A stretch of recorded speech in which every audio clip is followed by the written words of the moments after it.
Et on y va. Là où il y a plus encore. Non, t'as rien pour le moment. Voilà. Bonjour mesdames, bonjour messieurs. Les deux premiers visiteurs sont passés devant la porte ouverte. Et voilà, avec toute l'équipe qui est là. Voilà. Merci de votre présence. D'accord, la mise en scène manquait peut-être un peu de spontanéité, mais au fond qu'importe. Le musée des sapeurs-pompiers a ouvert ses portes au public et le lieutenant-colonel Alphonse Hartmann n'avait aucune, mais alors aucune raison de bouder son plaisir. Après 10 ans de recherche, je suis très heureux de pouvoir l'ouvrir et je félicite toute l'équipe qui était autour de René, qui est la cheville ouvrière principale, et avec moi, toute cette équipe. Aujourd'hui, on est à 11 000 heures de bénévolat. Je dis bien de bénévolat. Merci à toute l'équipe. À Vieux-Ferrette, les hangars de l'ancienne usine Pneumatex ont donc retrouvé une nouvelle jeunesse. Une aubaine pour l'association de bénévoles qui profite des 2300 m² des locaux pour réouvrir le musée. Oui, on a bien dit réouvrir le musée.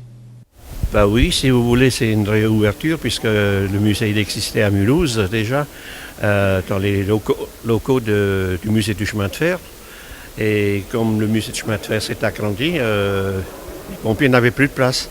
Ils ont dû chercher ailleurs pour trouver des locaux à Tic-Tac pour exposer tous ces véhicules.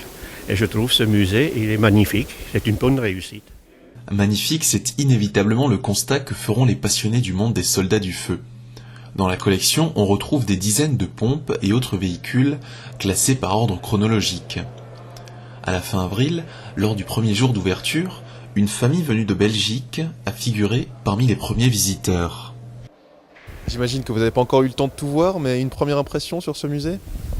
Magnifique, des joyaux de technologie quand je vois les matières premières qui sont utilisées pour les engins, c'est extraordinaire. Je crois que si on voulait faire la même chose à notre époque avec ces matériaux-là, ça coûterait une fortune. C'est impressionnant, une belle chose.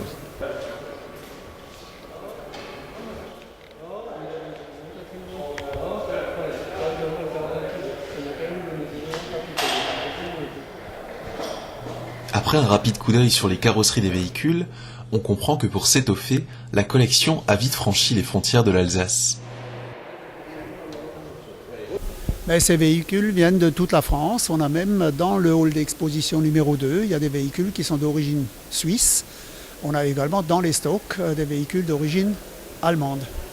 Et il y a quelque chose en cours, je ne sais pas si ça va aboutir ou pas, mais on devrait probablement recevoir un véhicule d'origine belge, puisque les Belges avaient des châssis de marque internationale, donc des châssis américains qu'on ne trouve pratiquement qu'en Belgique et en Hollande. Donc peut-être qu'on aura aussi un jour un véhicule de Belgique.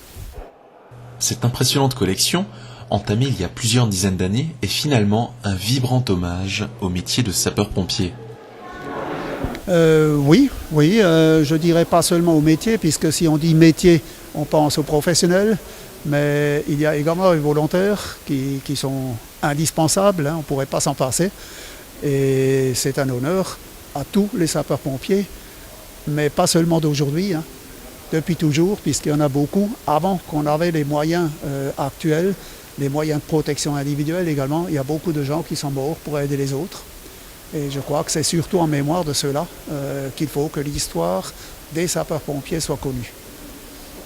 Ce que va commencer, l'histoire des sapeurs-pompiers a commencé depuis très longtemps, puisque dès que l'homme a découvert comment faire le feu, il a compris que c'était un danger et il a commencé à chercher comment l'éteindre. Donc vous voyez que ça date pas d'aujourd'hui. Si l'essentiel est en place, il reste encore à réaliser plusieurs petits détails, comme par exemple des panneaux explicatifs devant les pièces les plus remarquables.